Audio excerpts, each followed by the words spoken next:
Boa noite, bom dia, Shavua Tov, uma boa semana para todos. Shabbat Shalom, Mashiach Now, redenção completa, verdadeira, definitiva para o mundo inteiro, aqui e agora já. A pergunta da semana é: a promessa da força não é uma apologia de prometer ou fazer compromissos,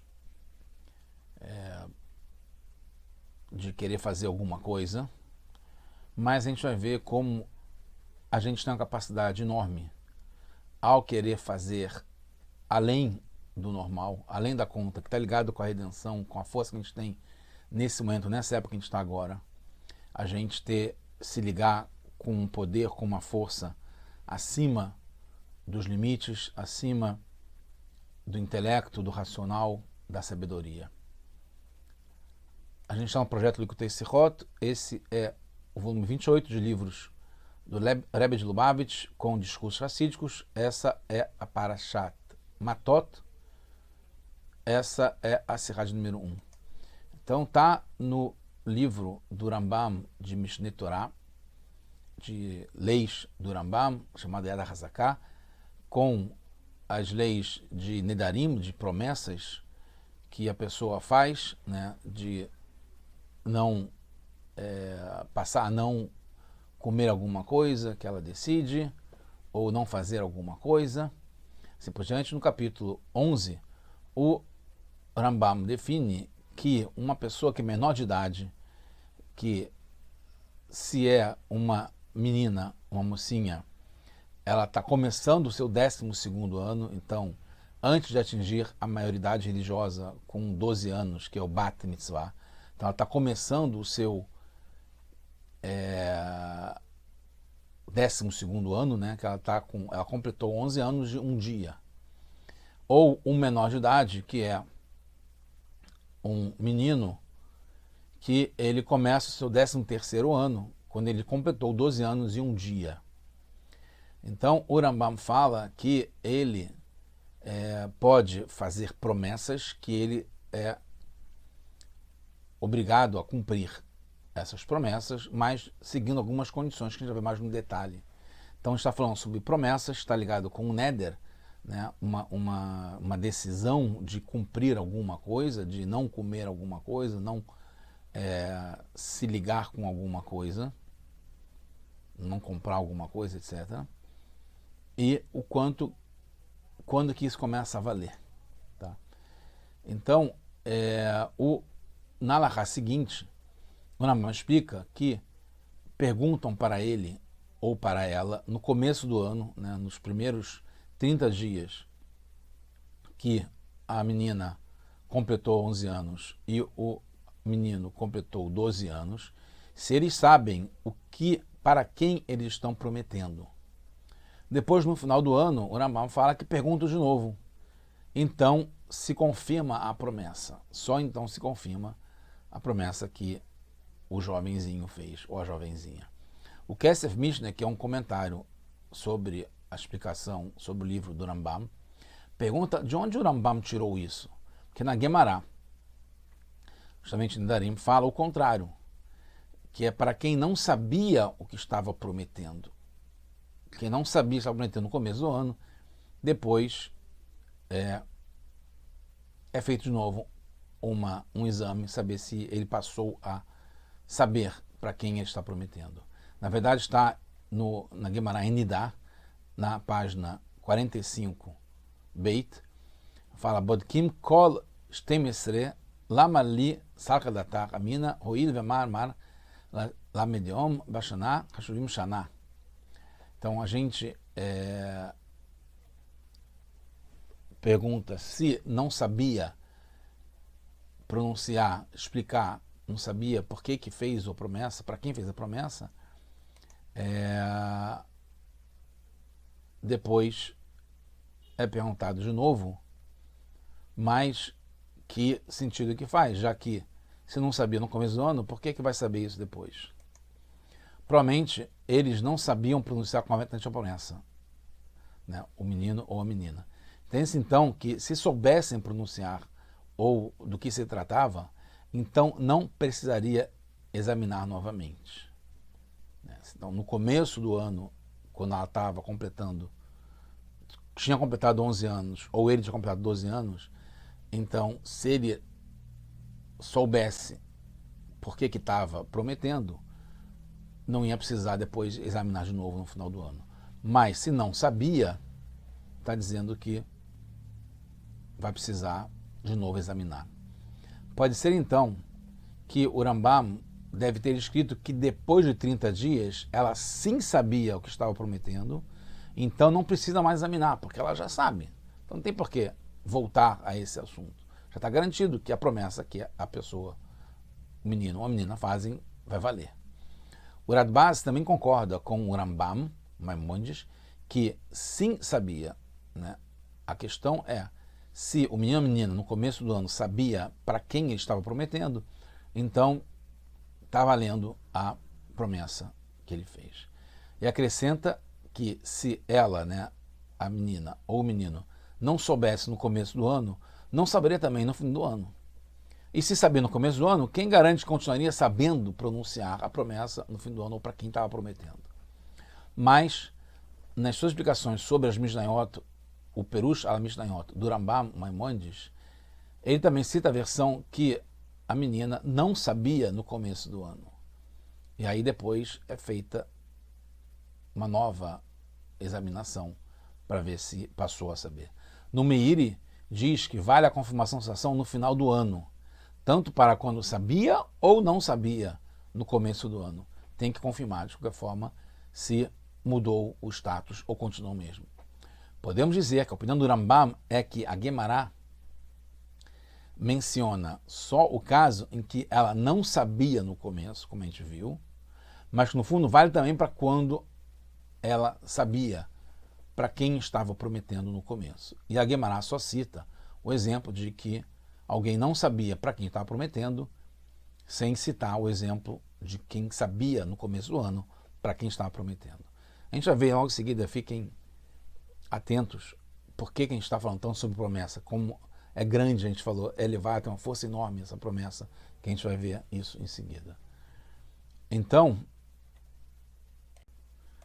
só é enfatizado o caso quando ela sabia no começo do ano para quem ela estava prometendo, e mesmo assim se examina de novo, mas é um reduz maior. Quando ela sabia, mesmo assim, se examina de novo para saber se ela continua sabendo. Mas essa explicação não é completa, pois nesse caso, porque a Guemará daria como exemplo só o caso contrário, que não tem um reduz, não tem uma inovação tão grande assim, que é quando ela não sabia para quem está prometendo, e no final do ano vai ter que ver se ela já passou a saber, né? Já teve alguma mudança. Então, seguiríamos com a explicação do Kesef Mishneh no comentário sobre o Rambam, que se ela sabia no começo, não precisa examinar no final, porque o que mudou? Recentemente encontraram uma nova edição do Perush HaMishnayot, das explicações das Mishnayot do Rambam, que fala desse mesmo modo. Então precisa entender porque tem essa edição anterior, que é a mais difusa do Rambam, que fala se ela não sabia e depois passa a se examinar de novo. Tem outra questão mais forte sobre a edição mais recente. Na Torá inteira tem o conceito de Hazaká.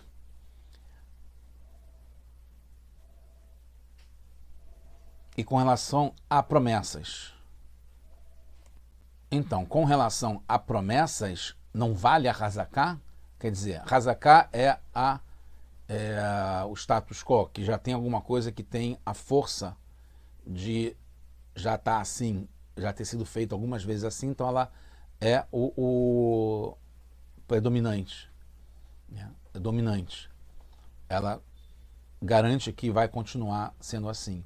Então, a Hazaká seria, né, o predominante, que se a pessoa sabe no começo do ano, para quem está prometendo, no final do ano vai continuar sabendo.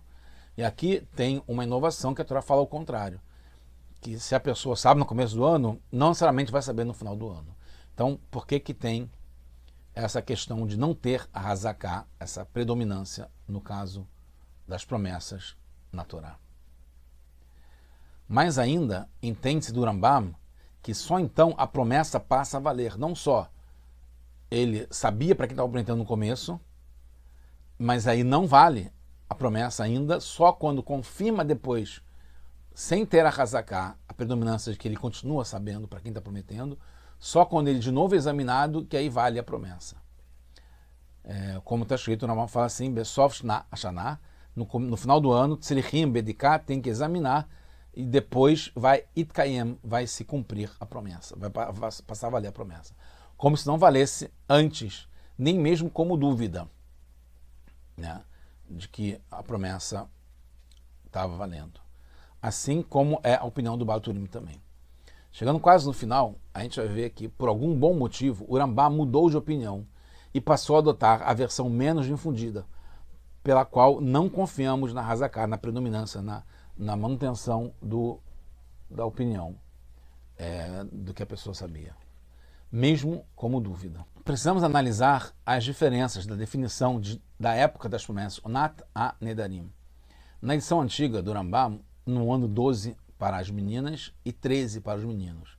Na edição nova, passa a ser a partir de 12 anos, quando ela já fez o Bat Mitzvah, e 13 anos, quando ele já fez o Bar Mitzvah para os meninos, mesmo ainda sem ter os 2 pelos públicos que definem a pessoa estar com a maioridade religiosa. Sem precisar de exame para saber se ele já tem 2 pelos. Mesmo sem saber o que estão prometendo. Assim é também no Mishneh Torah, no livro de leis do Rambam. Um menor de idade não tem o conceito de Hazaká, de que ele tem alguma coisa no começo do ano, vai continuar tendo no final do ano. Pois ele pode mudar de opinião, ele é um menor de idade, com facilidade relativa. Então não tem como garantir. Por isso que tem a questão de saber se ele vai manter o que ele se comprometeu. O que é a questão mais importante é se ele já sabe para o que está prometendo ou se já é maior de idade. Porque na segunda edição do Rambam passa a ser que ele e ela já estão com 12 e 13 anos. Já são mais velhos, já estão maioridade, só não tem os 2 pelos públicos. Depois que já fazem 12 e 13 anos, não precisa mais saber para quem estão prometendo. Segundo o Rogachov, o Gaon Rogachov, o sábio, a diferença se vale a promessa para quem já tem 12 e 13 anos e para quem está no ano 12 e 13, que é a edição antiga do Rambam, é que um é pela Torá e o outro é rabínico. Você já sabe para quem está prometendo. Um menor de idade que não sabe para quem está prometendo é a prova de que ele não tem maturidade ainda. Então, não tem como dar valor para o que ele está prometendo. Não vale ainda. A inovação, o Hidush da Torá é que já pode prometer mesmo sem ter esse conhecimento. Isso que é muito grande. Porque a promessa está num nível muito mais elevado ainda. No assunto de promessas, tem uma inovação impressionante. A gente tem o poder de proibir algo que é permitido pela Torá, de modo que isso se torna consagrado como um corban, como um sacrifício para Deus. Isso é uma inovação até comparada com um corban comum. Porque um corban comum, um sacrifício comum, só pode ser de alguns animais, ou de alguns vegetais, ou de alguns minerais. E a gente consegue consagrar, quando é um neder, uma promessa, mesmo algo impuro. Vemos então algo ainda mais impressionante. O menor de idade, que não tem como cumprir mitzvot ainda, porque não vale o que ele está cumprindo de mitzvot, porque ele não tem ainda bat ou bar mitzvah, já pode fazer promessas que podem valer e podem assumir o status de ser uma consagração, alguma coisa oferecido para Hashem, contanto que ele saiba para quem está prometendo e se está perto da maturidade. Por isso o Rambam segue a linha conforme o Rogachov explica. Se ele já tem 12 ou 13 anos, só não apresenta os 2 pelos públicos, sem ser uma inovação maior, muito maior, porque se além dele não ter ainda os 2 pelos públicos, se ele tem ainda só 11 ou 12 anos, né, será uma inovação muito maior, que ele já tem a capacidade de entrar no nível da promessa, consagrar alguma coisa que ainda não tem como fazer pela Torá. Segundo Tzemach Tzedek, o terceiro Rebbe de Chabad, os Nedarim, as promessas, realmente não têm tantos limites. Como está no próprio verso em Nassó, que fala sobre Ish ou Ishá, um homem ou uma mulher, que iflá, e afli neder lindor neder, que ele vai pronunciar uma promessa, está ligado com Pele. Pele é maravilha, de Niflaot. Está acima da sabedoria, do intelecto da Torá. E do intelecto da Torá. E temos esse poder porque viemos antes da Torá. A gente tem uma ligação com Hashem que é mais profunda, mais elevada do que a Torá. Então, terminando, mesmo assim, as promessas estão na Torá, mesmo estando acima da Torá. Porque todos os assuntos de serviço a Hashem estão revelados justamente na Torá. Como também tem a Teshuvá, que também está acima da Torá. Porque a Teshuvá vem direto de Hashem. Então até que a Teshuvá consegue perdoar, que mesmo a Torá não tem uma lei para perdoar. E com a Teshuvá, com a volta, a reconexão com Hashem, a gente consegue completar algo que faltou, que é um poder gigantesco. Por isso, as promessas foram dadas para a gente, mesmo antes temos a obrigação de cumprir as mitzvot da Torá, porque a gente está ligado com um nível muito elevado, superior, de maravilha, irracional, acima do intelecto, acima da Torá, que a gente consegue, mesmo antes de ter uma obrigação, a gente consegue consagrar e transformar alguma coisa em sagrado, em entregue para Hashem. Que a gente possa, cada vez mais, sem precisar prometer, mas que a gente possa ter esse serviço que está acima dos limites, acima das limitações, como as promessas são, que são acima do racional. E com isso a gente vai chegar logo na época verdadeira de redenção completa, agora já.